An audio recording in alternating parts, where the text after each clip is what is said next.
결혼식 때 봤을 때 그 눈빛 아직도 기억나. 당신은 아직 나 못 잊었잖아. 그 말이 도착한 순간 기찬의 눈빛이 흔들렸다. 숨이 턱 막혔다. 세리가 다시 연락할 줄은 몰랐어. 그녀는 지워진 과거였다. 적어도 그렇게 믿고 있었다. 이제 와서 왜 다시? 기찬은 핸드폰을 내려놓았다. 떨리는 손가락이 화면을 덮고 무언가를 삭제했다. 심장이 빠르게 뛰었다. 침묵 속 초침 소리가 더 선명하게 들렸다. 서재의 공기는 무거웠고 그 무게가 그의 어깨를 짓눌렀다. 그땐 그냥 실수였다고 생각했는데 그 눈빛은 아니었다. 그녀는 다시 돌아왔다. 자신의 의지로. 기찬은 고개를 숙이고 거울을 바라봤다. 눈빛 속에 불안과 공포가 뒤섞여 있었다. 나는 지켜야 해. 이제는 무슨 일이 있어도 이 비밀은 묻어야 해. 모든 게 무너질 수는 없어. 지금 이대로 가만히 있으면 아무 일도 없었던 것처럼 그렇게 되길 바랐는데 현실은 항상 예고 없이 찾아온다. 휴대폰이 진동했다. 그는 깜짝 놀라 손을 떨며 확인했다. 하지만 이번엔 광고 문자였다. 작은 안도의 숨을 쉬었지만 그 여운은 오래가지 않았다. 심장은 여전히 불안하게 뛰고 있었다. 그녀가 다시 나타난 이상 그건 단순한 우연일 리 없었다. 뒤에서 인기척이 났다. 문이 천천히 열렸다. 여보 아직 앉아. 기찬은 놀라며 고개를 돌렸다.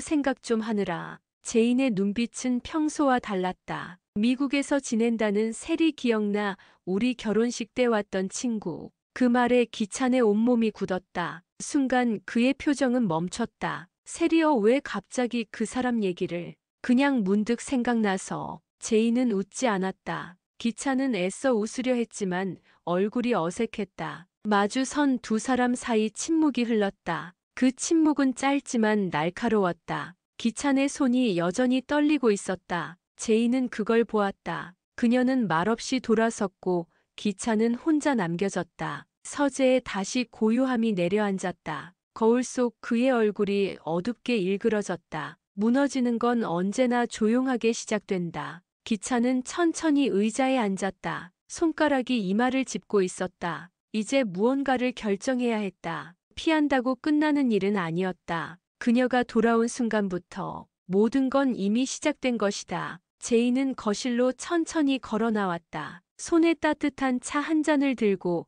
소파에 조용히 앉았다. 밤은 깊었고 거실 조명은 희미하게 켜져 있었다. 눈은 감고 있었지만 머릿속은 복잡했다.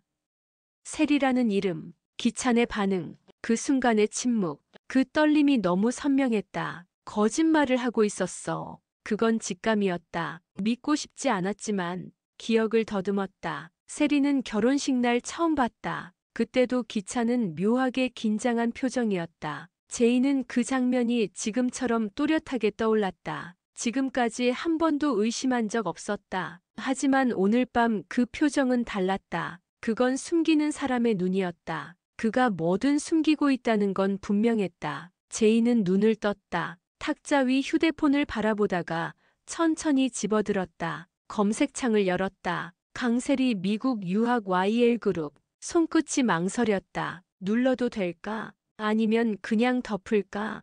그 순간 다시 서재 쪽에서 인기척이 들렸다. 제인은 얼른 휴대폰을 내려놓고 눈을 감았다. 기찬이 거실로 걸어 나왔다. 제인은 숨을 고르며 말없이 기다렸다. 기찬도 말이 없었다. 두 사람 사이에 감도는 공기. 그건 신뢰가 아니라 불신의 조용한 외침 같았다. 기찬은 제인의 앞에 앉았다. 한참을 말없이 머뭇거리다가 조심스레 입을 열었다. 오늘은 회사 일로 머리가 복잡했어. 제인은 대답하지 않았다. 기찬의 목소리는 조금 떨리고 있었다. 세리 얘기 왜 꺼낸 거야? 그냥 생각나서 그날 결혼식 사진 정리하다가. 기찬은 숨을 들이켰다. 사진 봤어. 응, 그 사람 혼자 찍힌 사진 있더라. 기찬은 고개를 끄덕였다. 그때 좀 이상했지 않아? 기억이 잘 안 나네. 너무 오래돼서. 그럼 그때 이후로 연락한 적 있어? 아니 전혀. 정말이야.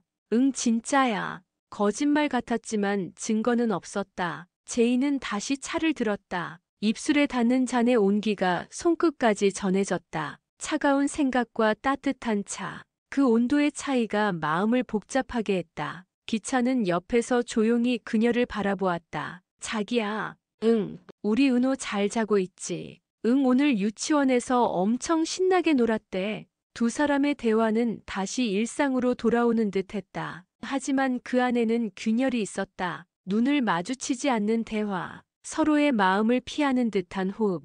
기차는 조용히 자리에서 일어났다. 제인도 따라 일어섰다. 이제 자자, 내일 일찍 일어나야 하니까. 응, 그래. 불을 끄고 방으로 들어가는 두 사람. 각자의 생각은 다르게 이어지고 있었다. 기차는 한숨을 쉬었고 제인은 눈을 감지 못했다. 침묵 속에서 두 사람의 간극은 더 깊어졌다. 황기만은 골목 어귀를 비틀거리며 걷고 있었다. 손에는 반쯤 비워진 위스키 병이 들려 있었다. 밤 공기가 차가웠지만 얼굴은 벌겋게 달아올라 있었다. 가로등 불빛 아래서 기만의 그림자가 길게 늘어졌다. 입술은 중얼거리고 눈은 공허했다. 나도 말할 자격이 있어. 내가 본 게 있다고. 왜 다들 입 다물라고만 해. 누구보다 가까이에서 봤는데. 그 아이는 그냥. 기만은 벽에 기대어 깊은 숨을 내쉬었다. 핸드폰을 꺼내 들었다. 통화 목록을 올렸다. 그 안에 저장된 번호 하나를 오래 바라보았다. 형, 누나, 아버지, 모두 다 알고 있을까? 모르는 척 하는 걸까? 기만은 손끝을 움직였다. 하지만 통화 버튼은 누르지 않았다. 그 대신 메시지를 열었다. 몇 글자를 쓰다 지우기를 반복했다. 그러다 결국 아무것도 남기지 못하고 핸드폰을 주머니에 넣었다. 그는 눈을 감았다. 머릿속에 오래된 장면이 스쳐 지나갔다. 병원, 아이 울음소리, 누군가의 비명, 그리고 침묵. 기만은 눈을 떴다. 이러고 있을 때가 아니야. 오늘은 말해야 해. 이 집안은 더 이상 괜찮지 않아. 문을 열고 들어서면 모두가 놀랄 것이다. 그게 두렵기도 했다. 하지만 더는 미룰 수 없었다. 기만은 YL 저택 정문 앞에 섰다. 초인종을 누르기 직전 멈칫했다. 그리고 중얼거렸다. 내가 우리 조카라고 말하면 어떻게 될까? 그렇게 속삭이며 그는 조용히 대문을 열고 안으로 들어갔다. 강규철은 거실 중앙에 무겁게 앉아 있었다. 테이블 위에는 회의 자료와 매출 보고서가 흐트러져 있었다. 도윤은 조심스럽게 서류를 정리하며 말을 고르고 있었다. 요즘 신사업 쪽 반응이 나쁘지 않습니다. 그래서 뭐 수익은 언제 터진다는 거냐? 아직 투자 단계라 시간이 조금. 시간 말고 숫자를 가져와. 강규철의 말투는 차가웠고 그의 얼굴엔 인내심이 없었다. 옆자리에 앉아있던 승우는 괜히 어깨를 움츠렸다. 저 아버지, 저희 마케팅팀에서 내부 리뉴얼 작업도. 그건 내 소관이 아니잖아. 예, 사장님, 지금 이 타이밍에 구조 조정 논의는 무리입니다. 도윤이 끼어들자 규철은 그의 얼굴을 바라봤다. 눈빛에 신뢰가 담기지 않았다. 내가 요즘 기획팀과 너무 가까운 거 아니야. 의도는 없었습니다. 그럼 결과로 보여줘야지. 규철은 서류를 내던지듯 테이블에 내려놓았다. 자리에서 벌떡 일어난 그는 중얼거렸다. 일이 마음대로 안 풀리면 안 되는 법이지. 그가 방으로 들어가자 남겨진 두 사람은 침묵했다. 도윤은 고개를 돌려 승우를 바라봤다. 괜찮아. 괜찮긴요, 늘 이래요. 그래도 형으로서 말인데. 응, 넌 내 몫을 좀 더 당당하게 주장해야 해. 내 몫이 있긴 한가요? 도윤은 한숨을 쉬었다. 이 집안이 널 어떻게 보는지 나도 다 아는데. 그래도 놓치지 마. 승우는 말없이 고개를 끄덕였다. 도윤은 조용히 자리를 정리했다. 서류를 챙기는 손길이 조심스러웠다. 침묵은 길었지만 그 안에는 각자의 다짐이 묻어 있었다. 강미라는 정원을 바라보며 천천히 차를 마시고 있었다. 잔잔한 클래식 음악이 배경에 흐르고 있었다. 뒤편에서 자영이 다가왔다. 언니 여기 계셨어요. 잠깐 바람 좀 쐬려고. 기분 안 좋아 보여요. 사람 많은 데 있으면 피곤하잖아. 자영은 미란 옆에 앉았다. 그러다 조심스럽게 말을 꺼냈다. 아까 이사장님 말씀 말이에요. 응, YL그룹은 강씨 사람이 해야 된다는 말이요. 난 그 말이 틀렸다고 생각 안 해. 그래도 기찬 씨는 그동안 고생도 많이 했잖아요. 사위는 사위일 뿐이야. 그 이상의 자리는 줘선 안 돼. 자영은 고개를 숙였다. 미라는 단호했다. 강씨 집안은 피로 연결돼 있어야 해. 우리 회사는 외부 사람이 쉽게 건드릴 수 없어야 하거든. 그 말이 끝나기도 전에 누군가의 기척이 느껴졌다. 기차는 복도 끝 그림자 속에 서 있었다. 말없이 그 말을 듣고 있었다. 눈빛은 어두워졌고 입술은 굳게 다물려 있었다. 분노는 조용히 그의 안에서 커지고 있었다. 그는 발소리조차 죽인 채 돌아섰다. 손은 주먹을 꽉 쥐고 있었다. 강미라는 자신의 방에서 정장을 갈아입고 있었다. 드라이기 바람 소리 사이로 휴대폰 벨소리가 울렸다. 그녀는 벨소리를 무시하고 화장대 앞에 앉았다. 거울 속 자신의 얼굴을 찬찬히 들여다봤다. 오늘도 흔들리면 안 돼. 자신에게 속삭이듯 말한 후 립스틱을 꺼내 천천히 바른다. 전화벨이 다시 울렸다. 이번엔 화면을 확인하고 전화를 받았다. 나야. 응 회장님. 오늘 회의 안 나왔더군. 일부러 그랬습니다. 나한테 뭔가 전할 말 있겠지. 미라는 천천히 숨을 쉬고 대답했다. YL그룹은 이제 방향을 정해야 할 때입니다. 그 방향이 내 쪽이었으면 좋겠군. 감사합니다. 하지만 나는 내가 단독으로 움직이지 않기를 바란다. 미란의 눈썹이 미세하게 움직였다. 누구와 함께 하라는 뜻인지 짐작이 갔다. 회장은 말을 덧붙였다. 사위 말이야. 그는 좀 위험해 보인다. 예, 그 부분 저도 우려하고 있습니다. 알겠어. 다음 주 이사회 전까지 입장 정리해서 전달해. 네, 회장님. 통화가 끝났다. 미라는 핸드폰을 내려놓고 다시 거울을 바라봤다. 그의 말은 경고였다. 동시에 기회이기도 했다. 그녀는 조용히 웃었다. 기회는 잡는 사람의 것이니까. 잠시 후 그녀는 다시 전화기를 들었다. 이번엔 다른 번호였다. 상대는 비서실장. 이사 자료 다시 정리해줘요. 네, 부회장님. 그리고 기획실 기찬 씨 쪽 자료도 따로 정리해서 올려요. 기찬 씨 쪽이요. 불만 있어요. 아닙니다. 지금 바로 준비하겠습니다. 미라는 짧게 끊었다. 그녀는 문득 창문 밖을 바라봤다. 밤하늘은 흐려 있었고 달은 구름 뒤에 숨은 듯 했다. 숨는다고 사라지는 건 아니야. 속삭이듯 중얼거리며 그녀는 다시 거울을 바라봤다. 결정은 내 손에 있어. 이제 남은 건 타이밍이야. 도윤은 서재 한켠에 마련된 자료실에서 서류를 넘기고 있었다. 문이 조심스럽게 열리고 제인이 들어섰다. 도윤 오빠, 제인 씨 무슨 일로? 잠깐 시간 괜찮아요. 물론이죠. 들어와요. 제인은 자리 옆에 조용히 앉았다. 잠시 말없이 서류를 바라보다가 입을 열었다. 오빠 기찬이랑 미국에 있을 때 아는 사람 중에 세리라는 여자 기억나요? 도윤은 고개를 들었다. 잠시 생각에 잠긴 표정이었다. 강세리 그 이름 오래간만에 듣네. 기억나는 게 있어요. 기찬이랑 특별한 사이였어요. 도윤은 말없이 시선을 피했다. 정확히 말할 수는 없지만 가까웠던 건 맞아. 그럼 지금도 연락하고 있을까? 그건 나도 몰라. 하지만 왜 갑자기 세리 얘기를? 그냥 느낌이 이상해서요. 기찬이 평소랑 달라요. 그럼 조심하는 게 좋겠네요. 사람은 안 변한다고 하잖아요. 제이는 잠시 말을 잇지 못했다. 오빠는 기찬을 어떻게 생각해요? 도윤은 다시 고개를 들고 말했다. 솔직히 말하면 신뢰하지 않아요. 그는 너무 계산적이야. 내가 모르는 기찬이 많은 것 같아요. 그럴수록 감정에 휘둘리지 마요. 냉정해져야 이길 수 있어. 제이는 고개를 끄덕였다. 도윤은 조용히 그녀의 손에 차 한 잔을 건넸다. 그 따뜻함이 오늘따라 유난히 낯설게 느껴졌다. 황기찬은 거실에 홀로 앉아 있었다. 탁자 위엔 미처 다 마시지 못한 커피 잔이 식어가고 있었다. 불 꺼진 조명 아래에서 그는 아무 말 없이 창밖을 바라보았다. 마음속 무언가가 끓어오르는데 차마 이름 붙일 수 없는 감정이었다. 계속해서 들리는 미란과 자영의 말. 강씨 집안, 사위는 사위일 뿐.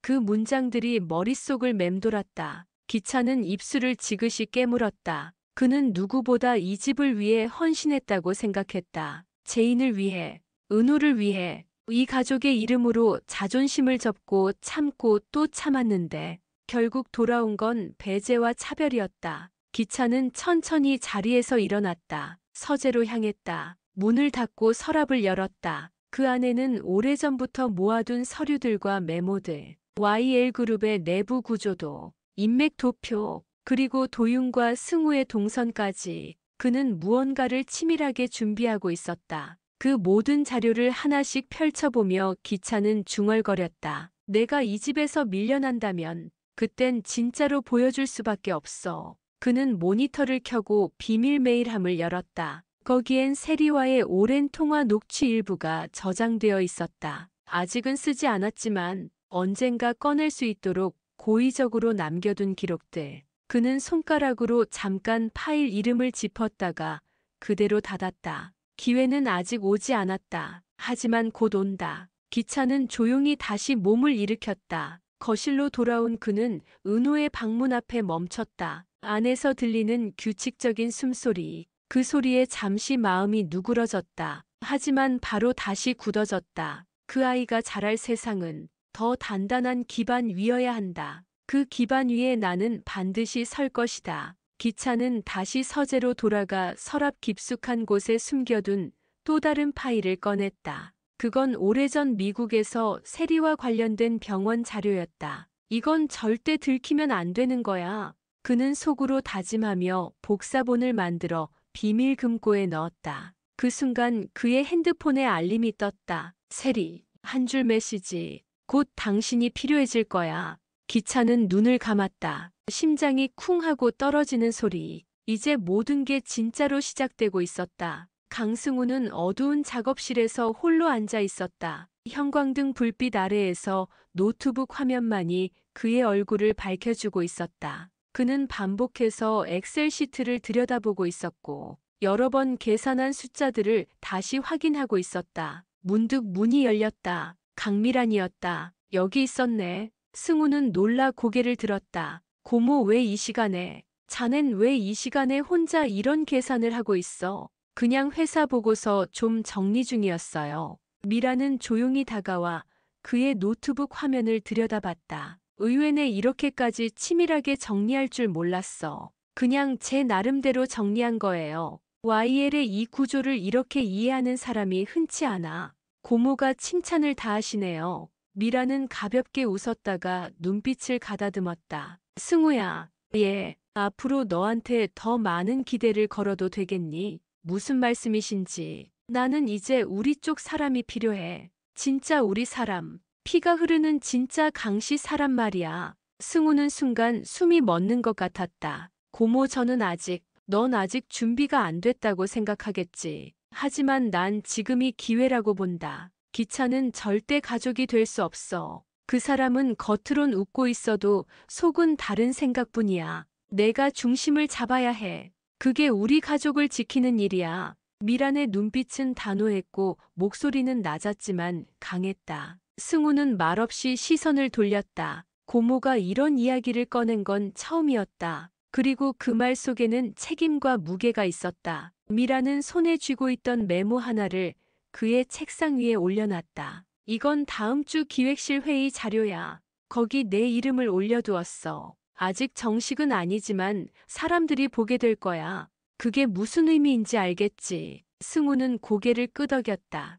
그의 손이 책상 위에서 천천히 움켜쥐어졌다. 이제 그는 더 이상 단순한 막내가 아니었다. 강재인은 주방 식탁에 앉아 있었다. 눈앞에는 펼쳐진 서류와 메모들. 그녀는 그것들을 하나하나 다시 살펴보며 무언가를 정리하고 있었다. 기찬의 거짓말, 도윤의 조언, 그리고 세리의 존재. 모든 퍼즐 조각들이 하나씩 맞춰지는 기분이었다. 문득 뒷문 쪽에서 인기척이 들렸다. 조용히 문이 열리고 김도희가 안으로 들어섰다. 늦게까지 깨어 있었네요. 제이는 놀라지 않은 채 도희를 바라봤다. 무슨 일로? 그냥 할 말이 있어서요. 도희는 조심스레 자리에 앉았다. 기찬 씨 요즘 좀 이상하지 않아요? 제이는 눈을 가늘게 떴다. 왜 그런 생각이 들어요? 회사 사람들 사이에 이상한 얘기가 돌고 있어요. 비밀리에 뭔가 자료를 수집하고 있다는 소문, 그리고 외부 자문 변호사와 접촉했다는 얘기도. 제이는 말을 잇지 못하고 손에 쥐고 있던 메모를 내려놓았다. 그럴 리 없어. 저도 그렇게 생각하고 싶었어요. 하지만 기획실 몇 명이 요즘 기찬 씨 쪽으로 너무 자주 드나들고 있어요. 그리고 누군가 기찬 씨가 내부 자료를 통째로 외부로 넘겼다는 증거를 갖고 있다는 말도 들었어요. 그게 누구죠? 아직 확실치는 않아요. 근데 제인 씨, 지금부터는 진짜 조심해야 해요. 제인은 조용히 고개를 끄덕였다. 기찬, 당신 대체 어디까지 가려고 하는 거야? 황기만은 어지럽게 흐트러진 옷차림으로 현관문 앞에 서 있었다. 한 손엔 빈 소주병이 들려 있었고 눈빛은 이미 흐려져 있었다. 그의 입술은 말라붙어 있었고 목소리는 갈라졌다. 문을 열어 젖히자 강규철과 최자영이 놀란 표정으로 그를 바라봤다. 김한 씨, 이게 뭐예요? 지금 이 시간에. 제가 오늘 드릴 말씀이 있어서요. 강규철은 표정을 굳히고 자리에서 일어섰다. 자영은 김한의 팔을 붙잡았다. 일단 안으로 들어와요. 사람들 깨겠어요. 김한은 그녀의 손을 뿌리치듯 피하고 소파에 털썩 주저앉았다. 오늘은 말해야겠어요. 지금 이 순간 아니면 또 못할 것 같아서.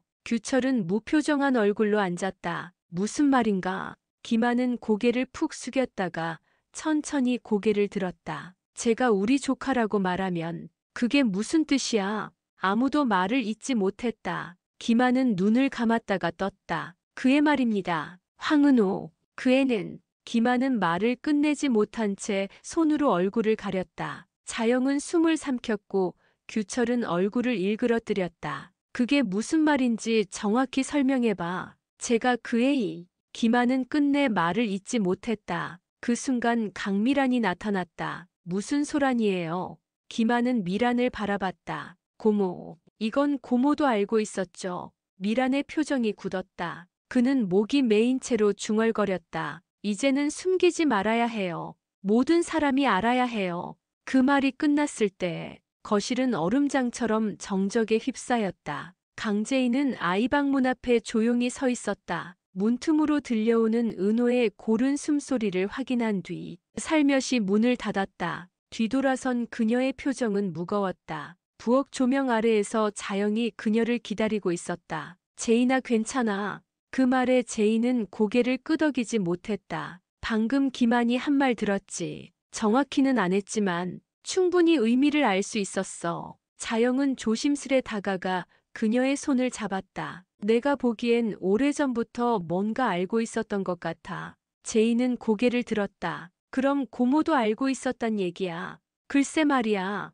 그럼 기차는. 그는 말 끝을 잇지 못한 채 숨을 삼켰다. 자영은 잠시 망설이다 입을 열었다. 만약 그 말이 사실이라면. 은호는. 제인은 머리를 감쌌다. 안 돼, 그런 말 하지 마. 자영은 그녀를 꼭 안았다. 그 애는 너의 아들이야. 그 사실은 절대 변하지 않아. 하지만 지금은 우리가 뭘 해야 할지 생각해야 해. 그리고 무엇보다 기찬에게 직접 확인해야 해. 제인은 입술을 깨물었다. 내가 믿고 살아온 이 12해가 거짓일 수도 있다는 생각이 숨막히게 만들어. 자영은 묵묵히 그녀의 등을 다독였다. 어떤 선택이든 내가 곁에 있을게. 제인은 눈을 감았다. 그 순간 머릿속에 기찬의 얼굴과 세리의 미소가 겹쳐 떠올랐다. 진실은 반드시 드러날 거야. 하지만 그 진실이 우리 모두를 무너뜨릴 수도 있어. 아침 식탁 위에는 이미 반찬이 가지런히 놓여 있었다.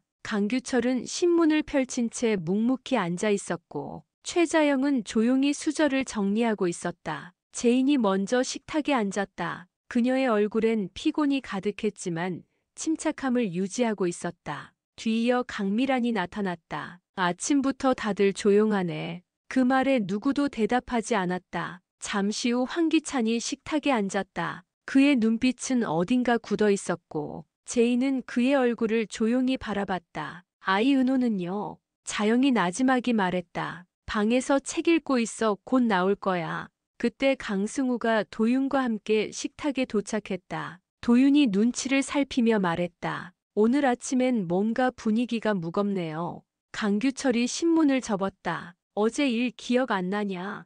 김한이가 무슨 말을 했는지. 모두 조용해졌다. 강미란이 컵을 내려놓으며 입을 열었다. 이럴 때일수록 차분해야 해요. 아무 말도 하지 말고. 기찬이 입을 열었다. 어제 말이에요. 그 얘기 제가 설명드릴게요. 제인의 눈이 반짝 흔들렸다. 기찬은 천천히 말을 이었다. 사실 그 일은 오래전 일이에요.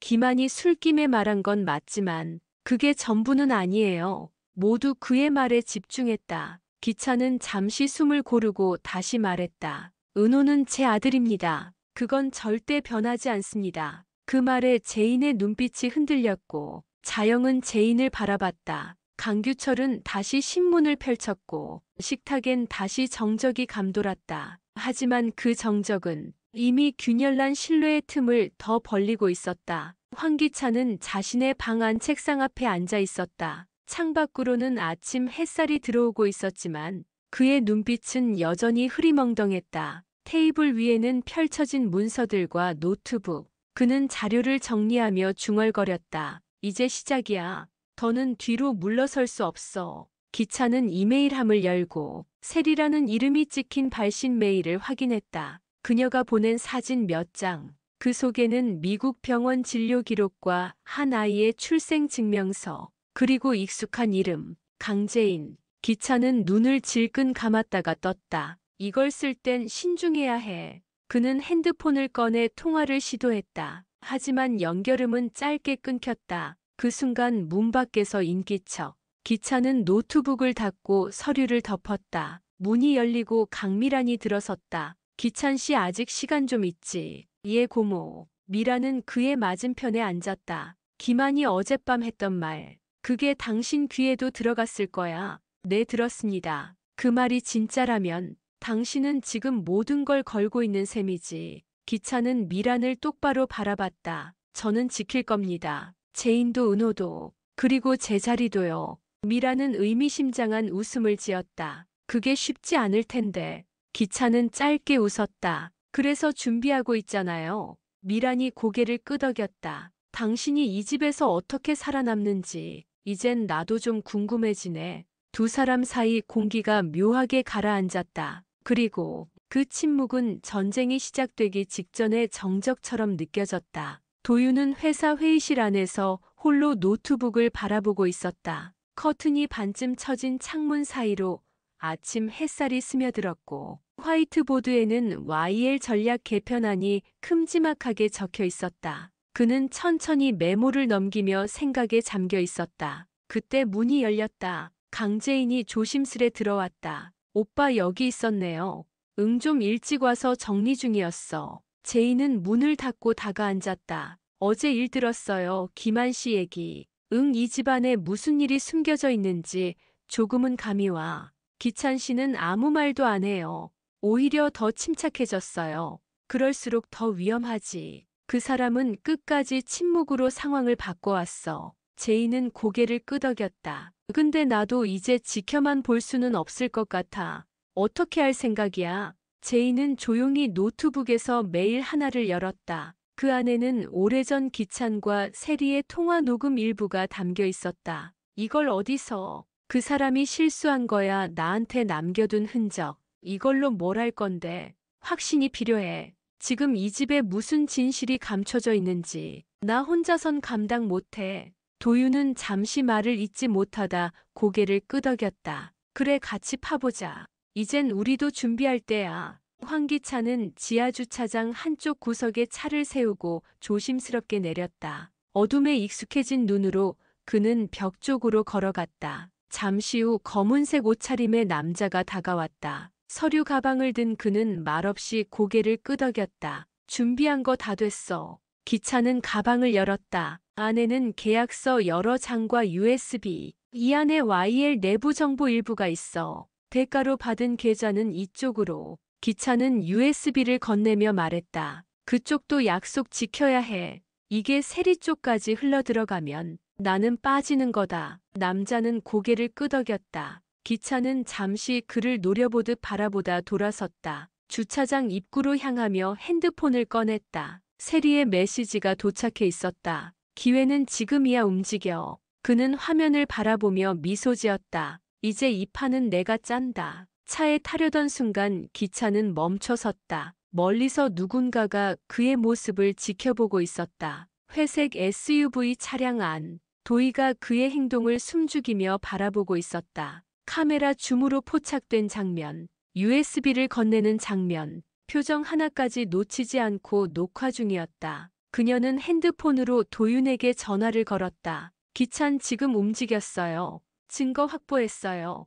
도윤은 수화기 너머로 짧게 말했다. 잘했어요. 지금 당장 복사해서 공유해요. 도희는 전송 버튼을 누르며 중얼거렸다. 당신 게임은 여기까지야, 기찬 씨. 강미라는 자신의 사무실에서 회장 도민준과 마주 앉아 있었다. 책상 위엔 두 사람만 아는 오래된 파일 한 뭉치가 놓여 있었다. 이게 지금 말이 되는 상황입니까? 기찬 그 사람 어디까지 가려고 하는지 보셨죠? 회장은 조용히 파일을 펼쳐보며 말했다. 그 사람이 지금 움직이는 방향이 정확히 우리 회사의 치부를 건드리고 있어. 강미라는 고개를 끄덕였다. 그래서 더 조심해야 해요. 한 발만 삐끗하면 우리가 주도권을 놓쳐요.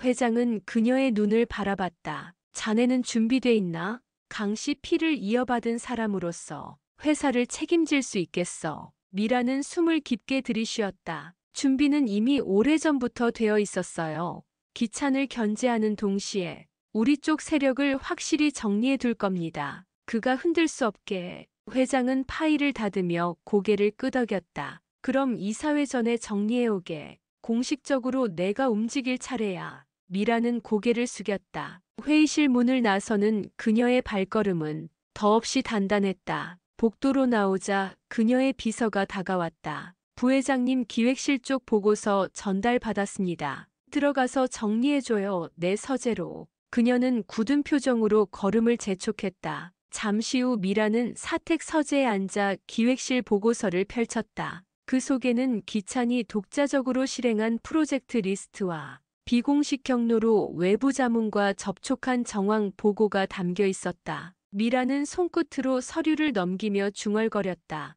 이걸로 충분해. 이제는 확실하게 칼을 쥘 수 있어. 강재인은 자신의 방 창가에 서 있었다. 바깥은 흐리고 회색빛 구름이 낮게 드리워져 있었다. 그녀는 손에 들고 있던 서류 봉투를 내려다봤다. 도희가 전달한 USB와 메모, 그리고 기찬의 이름이 적힌 문서들. 마음 한켠이 갈라지는 듯한 통증이었다. 그 순간 문이 노크 없이 열렸다. 기찬이 조심스레 들어왔다. 무슨 일로? 조용히 얘기 좀 하자. 제이는 서류를 탁자 아래로 밀어 넣었다. 기찬은 방 안을 한 바퀴 둘러보고 소파에 앉았다. 은호 학교 갔다. 응, 왜? 기찬은 손을 모으며 말을 이었다. 우리 요즘 대화가 너무 없지 않아. 무슨 말을 듣고 싶은 건데. 그냥 우리가 예전처럼 다시 돌아갈 수 있을까 해서. 제이는 그 말을 듣고도 아무 반응이 없었다. 기찬이 조심스럽게 말을 이었다. 세리 얘기 나왔지.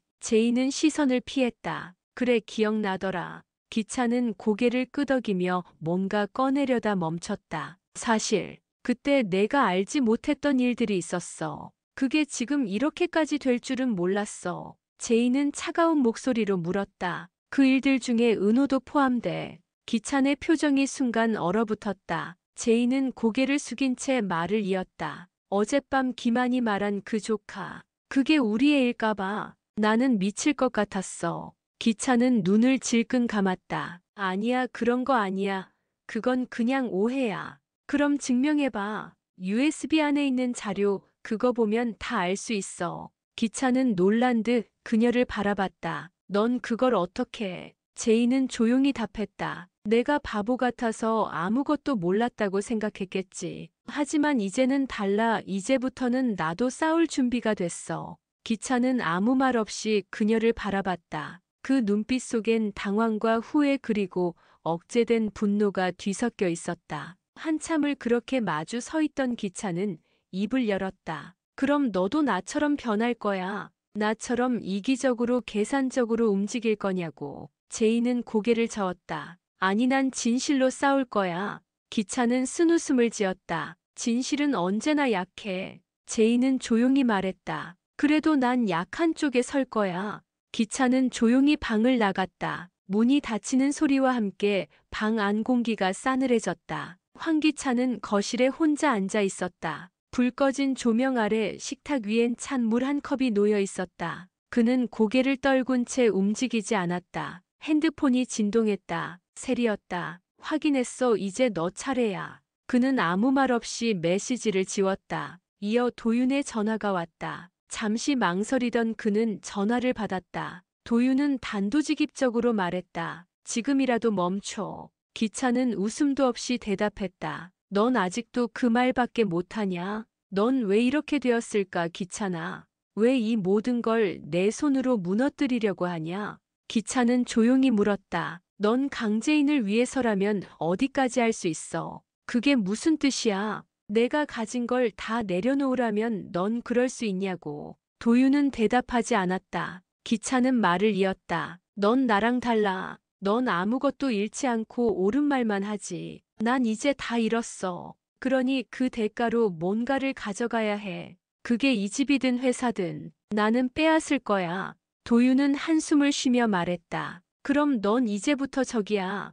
기차는 끊는 소리를 듣고도 한참을 폰을 들고 있었다. 그리고 중얼거렸다. 그래 저기면 어때? 이제야 내가 살아있는 것 같아. 저택의 모든 불이 꺼진 후 사람들은 잠든 듯 했지만 여전히 깨어있는 이들이 있었다. 강미라는 서재에서 문서를 정리하다 말고 불 꺼진 창밖을 바라보고 있었다. 그녀는 조용히 중얼거렸다. 이제 시작이야. 한편 도인은 제인의 방 앞에서 조심스럽게 녹음기를 내려놓고 있었다. 그녀는 제인을 향해 낮은 목소리로 말했다. 기회가 오고 있어요. 그리고 그 순간 기차는 자신의 방 창가에서 통화를 하고 있었다. 계획대로 진행하세요. 흔들림 없이 무너뜨릴 수 있어요.